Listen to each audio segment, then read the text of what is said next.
ஏன்னா நான் ஒரு சாதாரண ஸ்டூடெண்ட் தான், டிஎன்பிஎஸ்சி ஸ்டூடெண்ட் தான். ஸோ நான் பேசுறது என்ன ஃபாலோ பண்ணுற ஒரு 10 பேருக்கு இது ரீச் ஆகும். பட் இது அங்கே போய் சேராது. பட் இன்னும் பெரிய யாராவது இருந்தாங்கன்னா அவங்க இந்த கேள்வி வந்து டிஎன்பிஎஸ்சிக்கு வைக்கலாம் நான் நினைக்கிறேன். வச்சா நல்லா இருக்கும்னு நான் நினைக்கிறேன். ஒரு ரெக்வஸ்ட்டாக டிஎன்பிஎஸ்சிக்கு கேட்க வேண்டியது இதுதான். இல்லையா, அந்த தமிழ் நான் சொல்லும்போது இது வந்து என்ன பண்ணுதுன்னா எங்களையும் உடைக்குது. எங்கள் மேலே இருக்கிற நாங்கள் பாஸ் ஆகலன்னா இப்போ எங்கள் பேரண்ட்ஸோட நம்பிக்கையும் உடைக்குது. ஸோ எங்களுக்கு அடுத்த ஆப்பர்ச்சுனிட்டி மறுக்கப்படுது. இதுதான் உண்மை. ஸோ 2025 நம்மளுதான் மாற்றிக்கிறது நம்ம கையில் தான் இருக்குது. ஸோ கொஸ்டின்ஸை குறை சொல்ல வேண்டாம், நம்மளோட தரத்தை நம்ம உயர்த்திடலாம். ஸோ இதுதான் உங்களுக்கு நான் சொல்லக்கூடியது. Welcome to new TNPSC. So எல்லாருக்கும் என்னுடைய இனிய மாலை வணக்கம். இந்த காணொலி எதுக்காக அப்படின்னு பார்த்தோம்னா, இப்போ நடந்து முடித்த குரூப் 2A மெயின்ஸ் எக்ஸாம் பற்றி தான் இந்த சின்ன வீடியோ. ஸோ எல்லாருமே கேட்டிருந்தாங்க, நிறைய பேர் கேட்டிருந்தீங்க, சார் கொஸ்டின்ஸ் எப்படி இருந்துச்சு, எப்படி எழுதுனீங்க அந்த மாதிரி. அதே மாதிரி நிறைய பேரோட கருத்துக்களும் எனக்கும் வந்தது. ஸோ அதை பேஸ் பண்ணி தான் இந்த வீடியோ. இதில் என்னோட சார்பாக மட்டும் பேசலை, தனிப்பட்ட எனக்காக மட்டும் நான் பேசலை. நான் தமிழ் மீடியம் ஸ்டூடெண்ட்டுக்காக நான் சில விஷயத்தை பேசுகிறேன், அவ்வளோதான். ஸோ ஒரு சின்ன ரெக்வஸ்ட் யாருக்குன்னா டிஎன்பிஎஸ்சிக்கு தான். பட் நான் பேசுறது அவங்களுக்கு போய் சேராது. பட் இருந்தாலும் டிஎன்பிஎஸ்சி ஆஸ்பிரண்ட்ஸ் எல்லாருக்குமே இது சேரும்னு நான் நினைக்கிறேன்.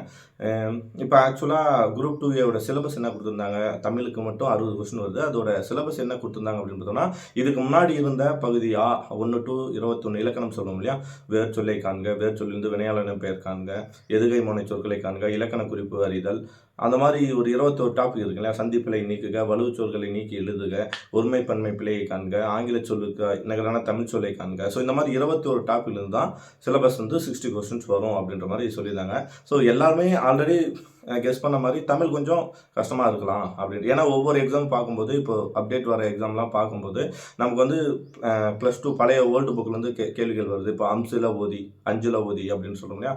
ஸோ அப்புறம் வந்து ஊன் பொதியா விழா, ஸோ இந்த மாதிரி கொஸ்டின்ஸாக இருக்கட்டும், இல்லது சிறப்பு தமிழ்லேருந்து நிறைய கொஸ்டின்ஸ் இதுக்கு முன்னாடி கேட்டிருந்தாங்க குரூப் 4ல். ஸோ அந்த மாதிரி கொஸ்டின்ஸாக இருக்கட்டும். ஸோ அதனாலவே ஆல்ரெடி என்ன பண்ணோம், படிக்கிறது வந்து பயந்துகிட்டே தமிழ் கொஞ்சம் கஷ்டமாக இருக்கும் அப்படின்னு நினச்சிக்கிட்டே பழைய 12th புக் வரையுமே படிக்க வேண்டியதாக இருக்குது. பழைய எடிஷனும் புது எடிஷனுமே சேர்த்து படிக்க வேண்டியதாக இருந்துச்சு. இப்போது இந்த எக்ஸாமில் கேட்டிருக்க கொஸ்டின் பார்த்தோம்னா, விட்ட ஆகு பெயர், விடாத ஆகு பெயர், இருமடி ஆகு பெயர், மும்மடி ஆகு பெயர், அது மாதிரிலாம் கொஸ்டின்ஸ் இருந்தது. ஆகு பெயர் பேஸ் பண்ணி ஒரு 4 கொஸ்டின் வந்தது. ஸோ அதே மாதிரி வந்து ஓர் எழுத்து ஒரு மொழியை பேஸ் பண்ணி 2 கொஸ்டின் பக்கம் வந்தது, 3 கொஸ்டின் வந்தது. ப்ளஸ் வந்து மயங்கொலி பிழைகளை காண்கின்ற மாதிரி கொஸ்டின்ஸ் வந்தது. ஸோ இப்போது இதோட சோர்ஸ் எல்லாம் எங்கே இருக்குது, எங்கேருந்து இந்த கொஸ்டின்ஸ் என்ன பேஸ்ன்னு கூடவே தெரியல. ஏன்னா அது ஆகு பெயர் இப்போது சிலபஸில் வரலாம், மேபி பெயர் சொல்லின் வகை காண்க. ஸோ அதில் ஆகு பெயர் சிலபஸாக இருக்கலாம். ஸோ ஏன்னா வேறு எங்கேயும் இல்லை, ஆகு பெயர்ன்றது பெயர் சொல்லின் வகைகளில் மட்டும்தான் வர மாதிரி இருக்குது. ஸோ அதில் கேட்டிருக்காங்கனாலும் இப்போ நம்மளோட நியூ எடிஷனாக இருக்கட்டும், இல்லை ஓல்டு எடிஷனாக இருக்கட்டும், ஸோ அந்த 2011க்கு மேலே இருக்கிற எடிஷனாக இருக்கட்டும், இப்போ இருக்கிற எடிஷன், இதில் வந்து ஆகு பெயர் நாங்கள் பார்க்கும்போது 16 வகை ஆகு பெயர் இருக்குது. ஆனால் அதில் விட்ட ஆகு பெயர், விடாத ஆகு பெயர், மும்மடி ஆகு பெயர்ன்றது வந்து இல்லை. அது எங்கே இருக்குது அப்படின்னு பார்த்தோம்னா, அதோட சோர்ஸ் எங்கே இருக்குன்னா பழைய எடிஷனோட 12th சிறப்பு தமிழில் இருக்குது. ஸோ அப்போது கூடுதல்னா இப்போ இருக்கிற சிறப்பு தமிழும் படிக்கிற மாதிரி இருக்குது, அதுக்கு முன்னாடி இருக்கிற சிறப்பு தமிழையும் படிக்கிற மாதிரி இருக்குது. ஸோ இந்த மாதிரி கொஸ்டின்ஸாக லோடு தமிழ் மீடியத்துக்கு லோடு அதிகமாகிட்டே போகிற மாதிரி எங்கள் எல்லாரோட கருத்தாக இருக்குது. நான் இங்கிலீஷ் மீடியத்தை இங்கே ஒப்பிடலை. ஏன்னா பிகாஸ் அவங்களுக்கு தான் தெரியும், ஒரு இங்கிலீஷ் மீடியம் ஸ்டூடெண்ட் தான் தெரியும் அந்த கொஸ்டின்ஸ் எப்படி இருந்தது. அதுவும் டஃப்பாக இருந்திருக்கலாம், இல்லை தமிழோட கொஞ்சம் ஈஸியாக இருந்திருக்கலாம். பட் நான் கம்பேரிசன் பண்ணலை. பட் தமிழ் எப்படி இருந்தது அப்படின்றது மட்டும் தான் அங்கே எடுத்து சொல்ல வரேன். இந்த மாதிரி இது எதை பேஸ் பண்ணணும்னா, இப்போ 10ஆம் வகுப்பு படிப்பு தரம், 10ஆம் வகுப்பு தரம் அப்படின்னு சொல்லி சிலபஸ் எங்களுக்கு கொடுத்துருக்காங்க. பட் அதை மீறி கொஸ்டின்ஸ் எங்கே போகுது அப்படின்னு பார்த்தோம்னா, இப்போ 12th இருக்கிற ஆகு பேருக்கு மட்டுமே இந்த சோர்ஸ் நான் சொல்கிறேன். 12th இருக்கிற பழைய எடிஷனில் இருக்கிற சிறப்பு தமிழுக்கு இது போகுது. அதே மாதிரி மற்ற கொஸ்டின்ஸ் எங்கேருந்து வந்ததுன்னு தெரியல. அந்த ஓரெழுத்து ஒரு மொழி இப்போ எப்படி பாயிண்ட் அவுட் பண்ணுறது, கவர்மெண்ட் மெட்டீரியல் ஒன்று இருக்கும், அந்த கவர்மெண்ட் மெட்டீரியல் தேடி பார்த்தாலுமே ஒரு 3 வார்த்தைக்கான ஓரெழுத்து ஒரு மொழி கிடைச்சிருக்கு. பட் அதில் இருக்குது இப்போ ஓன்ற ஒரு எழுத்துக்காக ஒரு 30 வார்த்தை 35 வார்த்தைக்கு மேலே இருக்குது. ஸோ அத்தனையும் மைண்டில் வைக்க முடியுமா என்னன்னு புரியல. ஸோ அதே மாதிரி வந்து மயங்கொலி பிழைகளை காண்கின்ற மாதிரி அது ஒரு வேர்ட்ஸ் கொடுத்துருந்தாங்க. ஒரு 4 கொஸ்டின் பக்கம் வந்தது. அந்த கொஸ்டின்ஸ் புத்தகத்திலே அதாவது பழைய புத்தகத்திலும் இல்லை, புது புத்தகத்திலும் இல்லை. ஸோ அதுக்கு மீறி அதை எங்கே தேடுறது, எப்படி அதை படிக்கிறது அப்படின்றது புரியல. இப்போது இலக்கணமாக இருந்தால் நம்ம பேஸ் தெரிஞ்சு வச்சுக்கலாம். இப்போ சொற்பொருள் காண்கன்ற மாதிரி வார்த்தை இருக்குது. இந்த சொற்பொருள் காண்கன்றத நான் ஒரு புத்தகத்தில் படித்து அந்த புத்தகத்துலையோ இல்லை அந்த பாட்டிலையோ இருக்கிற சொற்பொருள்கள் கேட்டால் என்னால் போட முடியும். நம்மளால் படித்தவங்களால பண்ணியிருக்க முடியும். பட் அந்த வார்த்தை எங்கேருந்து வந்ததே தெரியல. அந்த வார்த்தையை நம்ம புத்தகத்துலையும் பார்க்கல, நம்ம யூஸ் பண்ணவும் இல்லை.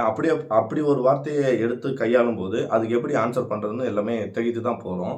ஸோ இது எதுக்காக இதை சொல்ல வரோன்னா, ஒருவேளை இவனுங்க பாஸ் ஆகாம இவனுங்க வந்து சரியாக படிக்கலை, தமிழில் இவங்களுக்கு வீக்காக இருக்காங்க அப்படின்ற கண்ணோட்டத்தில் நிறைய பேர் நினைக்கலாம்.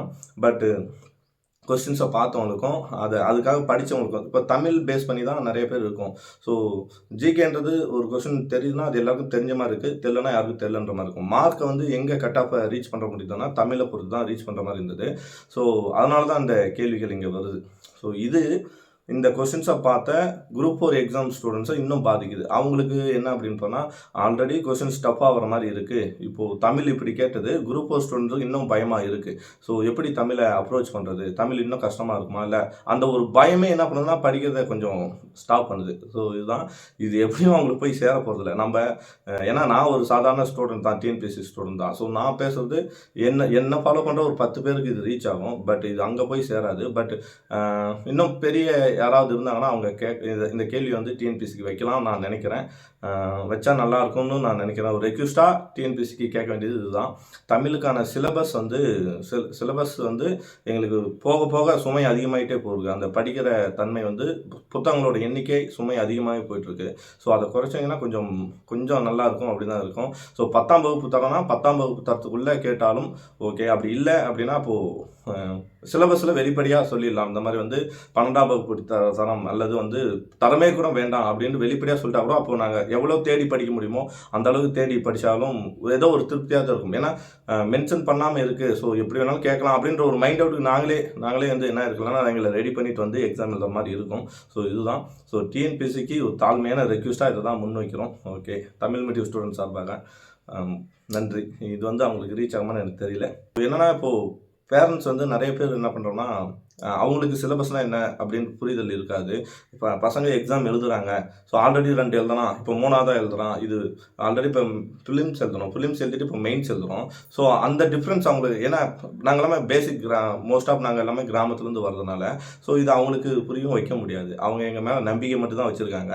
ஆனால் இந்த மாதிரி கொஸ்டின்ஸ் இப்போ வருது இல்லையா, அந்த தமிழ் நான் சொல்லும்போது இது வந்து என்ன பண்ணுதுன்னா எங்களையும் உடைக்குது. எங்கள் மேலே இருக்கிற நாங்கள் பாஸ் ஆகலன்னா இப்போ எங்கள் பேரண்ட்ஸோட நம்பிக்கையும் உடைக்குது. ஸோ எங்களுக்கு அடுத்த ஆப்பர்ச்சுனிட்டி மறுக்கப்படுது. இதுதான் உண்மை. ஸோ எல்லார் வீட்லேயும் நீ படிச்சுட்டே இரு, நீ ஒரு குறிப்பிட்ட ஏஜுக்கு மேலே போச்சுன்னா, அதுவும் இப்போ பெண்களாக இருந்தாங்கன்னா அவங்களுக்கு ஒரு ஏஜுக்கு மேலே தடை வந்துடுது. ஸோ இந்த ஏஜில் ஏன்னா அவங்க திருமணம் பண்ணியே வச்சாகணும் அப்படின்றதுனால இதுக்கு நீ படிச்சது போதும், கல்யாணம் பண்ணிட்டு போய் படி அப்படின்றாங்க. கல்யாணம் பண்ணிட்டு போனால் அந்த இடத்துல சுச்சுவேஷன் கண்டிப்பாக என்னன்னா வீட்டை பார்க்குற மாதிரி தான் இருக்கும். ஸோ படிக்கிற மாதிரி அமையறதில்லை, அந்த ஆப்பர்ச்சுனிட்டி அமையறதில்லை. ஸோ இது எங்கள் பேரண்ட்ஸுக்கு இந்த இது புரியறதில்லை. அதை நான் இந்த வீடியோவை சப்போஸ் டிஎன்பிஎஸ்சி ஸ்டூடெண்ட் தான் அவங்க அப்பா அம்மாட்ட கூட காட்டுங்க, ஓகேங்களா. ஸோ உங்களோட பேரண்ட்ஸ் கூட காட்டுங்க. அம்மா ஐயா, இதுதான் நான் என்ன சொல்ல வரேன்னா, எங்களால் முடிஞ்சதை நாங்கள் பண்ணிகிட்ருக்கோம். எங்களுக்கான வாய்ப்பு தான். ஸோ நிறைய பசங்க அவங்க என்ன பண்ணுறாங்கன்னா அவங்கள படிக்கிறதுக்கு சப்போர்ட் பண்ணுறதுக்கு நிறைய பேர் இருக்காங்க. ஸோ எங்களுக்கு எந்த சப்போர்ட்டும் இல்லாமல் நாங்கள் மூவ் ஆகிட்ருக்கோம். ஸோ இதில் எங்களுக்கு சப்போர்ட் இல்லைனாலும் சரி, எங்கள் மேலே கொஞ்சம் நம்பிக்கை வச்சு அந்த நம்பிக்கைக்கான காலத்தை மட்டும் கொடுங்க. இப்போ வரப்போகிற குரூப் நல்லா பண்ண சொல்லி கொஞ்சம் சப்போர்ட் நீங்கள் பண்ணலாம் கூட எங்கள் மேலே நம்பிக்கை வச்சுட்டு எங்களை படிக்க விடுங்க. ஸோ இதுதான். ஏன்னா இப்போது படித்த எல்லாருக்குமே கேட்டு பாருங்கள், யாருமே எனக்கு எந்த சப்போர்ட்டுமே இல்லாமல் நான் படிச்சுட்டேன், நான் தனியாகவே படித்து நான் பாஸ் ஆகிட்டேன், நான் மட்டும் கஷ்டப்பட்டு ஒருத்தனாக இருந்து படித்து பாஸ் ஆகிட்டேன்ற மாதிரி யாருமே சொல்ல முடியாது. எல்லாருக்கும் ஒரு சப்போர்ட் இருக்கும். அந்த சப்போர்ட் யாருக்கு வந்து நல்லா கிடைக்குதோ அவங்க ஈஸியாக பாஸ் ஆகிறாங்க. ஸோ அந்த சப்போர்ட் எப்படி இருக்குன்னா, பண உதவியோ இல்லை வந்து புத்தகம் வாங்கி தரதோ அந்த மாதிரி இல்லை. ஸோ நீ படி, உன் மேலே நாங்கள் நம்பிக்கை வைக்கிறோம், உனக்கு தோன்றதை நீ பண்ணுப்பா அப்படின்னு என் நண்பனோ இல்லை என்னோட பேரண்ட்ஸோ வைக்கிற நம்பிக்கை தான் எங்களை வந்து அடுத்த லெவலுக்கு கொண்டு போகுது.